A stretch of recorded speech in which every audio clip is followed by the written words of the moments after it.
بسم اللہ الرحمن الرحیم۔ گیلانی فورم یوٹیوب چینل میں خوش آمدید سامعین۔ ہم آج کی اس ویڈیو میں آپ سے ذکر کریں گے کہ آسمان کا اصل رنگ کیا ہے، یعنی اس کا اصل رنگ دودھ سے بھی زیادہ سفید ہے، لیکن یہ ہمیں نیلا کیوں نظر آتا ہے، کس وجہ سے نظر آتا ہے۔ آج کی اس ویڈیو میں آپ یہ بھی سنیں گے کہ اللہ تعالیٰ نے جوہر، جو قیمتی موتی ہے، اس کو پیدا کیا اور اس کی طرف ہیبت کی نظر سے دیکھا تو وہ کیا بن گیا، اور آسمان کتنے ہیں، اور یہ ان کے درمیان فاصلہ کتنا ہے، اور انبیاء علیہ السلام کہاں پہ دفن ہیں۔ یہ ساری تفصیلات آپ آج کی اس ویڈیو میں سن سکیں گے، لیکن ویڈیو میں آگے بڑھنے سے پہلے آپ سے گزارش ہے کہ اگر آپ ہمارے یوٹیوب چینل پر نئے ہیں تو اسے ضرور سبسکرائب کر لیں تاکہ ہماری ہر نئی آنے والی ویڈیو کا نوٹیفیکیشن آپ کو مل سکے۔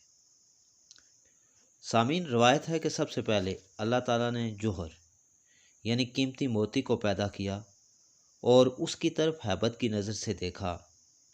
وہ اپنے رب کے خوف سے کپ کپایا اور پگھل گیا اور پانی کی شکل میں آ گیا۔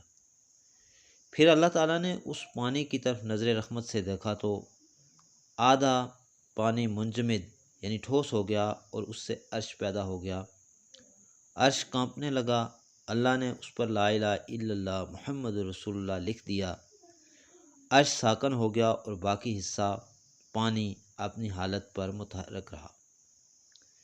آج کی اس ویڈیو میں ہم آپ کو یہ بتائیں گے کہ وَقَانَ عَلَىٰ عَرْشُهُ عَلَى الْمَاءِ، سورہ ہود میں ہے کہ اور اس کا عرش پانی پر تھا۔ پھر پانی میں طغیانی آئی اور وہ ٹھانٹھے مارنے لگا اور اس سے دھواں اٹھا اور ایک کے اوپر ایک چڑھنے لگا اور اس سے جاگ پیدا ہوئی، تو ان سے اللہ تعالیٰ نے 7 آسمان اور زمین تہ بتہ پیدا کیے اور وہ آپس میں ملے ہوئے تھے۔ پھر ان میں ریح و ہوا پیدا کی جس نے زمین و آسمان کے طبقوں کو جدا جدا کر دیا، جیسا کہ اللہ تعالیٰ نے فرمایا ہے کانتن رتقن، وہ جڑے ہوئے تھے، ہم نے ان کو جدا جدا کر دیا۔ حکماء نے کہا کہ آسمانوں کو دھوئیں سے پیدا کرنے میں یہ حکمت ہے کہ دھوئیں کے اجزاء باہم پیوست ہوتے ہیں اور ایک جگہ پر ٹھہر سکتے ہیں، اور بخار کے اجزاء متماسک نہیں ہوتے اور مستقر نہیں ہوتے، اس لیے بخاروں سے پیدا نہیں کیے گئے۔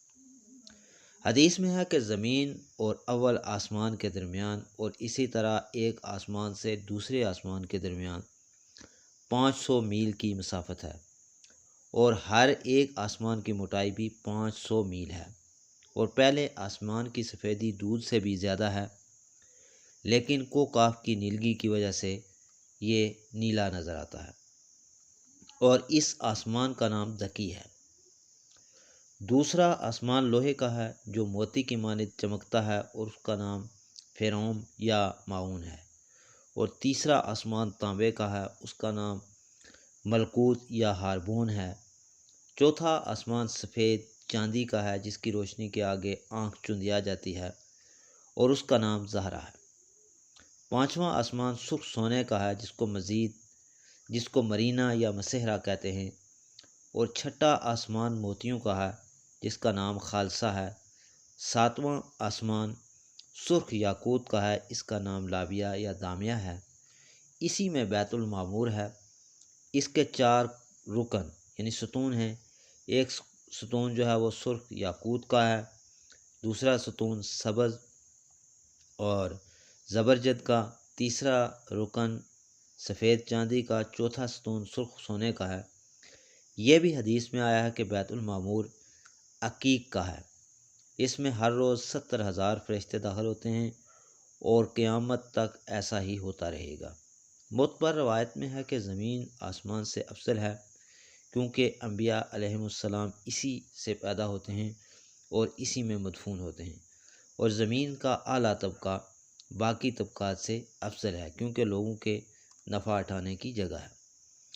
حضرت ابن عباس سے روایت ہے کہ آسمانوں سے افضل وہ آسمان ہے جس کی چھت عرش سے متصل ہے، یعنی کرسی، کیونکہ وہ عرش کے قریب ہے، اور تمام فائدہ رساں ستارے اسی میں مرکوز ہیں، مگر 7 سیارے جو ہر ایک اپنے اپنے آسمان میں ہے، چنانچہ زحل تو 7ویں آسمان میں ہے جس کی طرف سنیچر کا دن منسوب ہے، اور مشتری سیارہ جو ہے وہ 6ٹھے آسمان میں ہے جو جمعرات کے روز کے ساتھ منسوب لہ ہے، اور 5واں آسمان میں مریخ ہے۔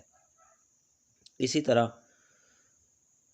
جو 5واں آسمان میں مریخ ہے اور منگل کا روز اسی کی طرف منسوب ہے، اور 4تھے آسمان میں آفتاب ہے جس کے ساتھ اتوار کا دن منسوب ہے۔